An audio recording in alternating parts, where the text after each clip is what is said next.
Si Atong Ang ay humaharap na sa mga reklamong murder at serious illegal detention dahil yan sa pagkawala ng mga nawawalang sabongeros. Pahiram ng ilang minuto at pag-usapan natin in detail. Biyernes, August 1 na mag-file ang pamilya ng mga nawawalang sabongero ng reklamo laban sa businessman na si Atong Ang. Final nila yan sa Department of Justice. Mabibigat na akusasyon ang murder at serious illegal detention.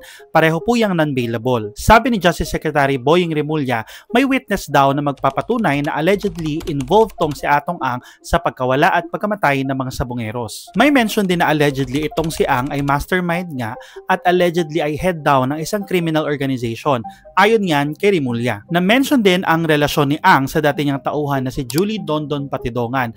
Kung matatandaan niyo itong si Julie Dondon Patidongan o alias Totoy, ang unang nagbintang na si Ang daw ang alleged mastermind sa pagkawala ng mga sabongeros. Again, itong si Dondon 2022 pa lang ay nakasuhan na for kidnapping and serious illegal detention kasama yung 5 niyang kasamahan na nagtatrabaho sa Lucky 8 Star Quest. Yung Lucky 8 Star Quest ay pag-aari ni Ang at ito yung operator ng mga sabungan kung saan huling nakita yung ilang nawawalang sabongeros. Kung sina Dondon ay nakasuhan, itong Senado na nag-imbestiga sa mga nawawalang sabongero nirecommend na ipagpatuloy ng PNP at NBI ang investigasyon sa Lucky 8 Star Quest at kay Ang. And after a while nga, naging dormant or hindi active itong issue kay Ang in relation to missing sabongeros until this year na ma-resurrect yung issue dahil kay alias Totoy or Dondon. Balik tayo sa mga reklamo. For now, ito po ay mga complaints pa lang. Next step ay titingnan ng prosecutors kung okay ito for preliminary investigation. At kapag nakita ng prosecutors na may sapat na ebidensya at may certainty of conviction,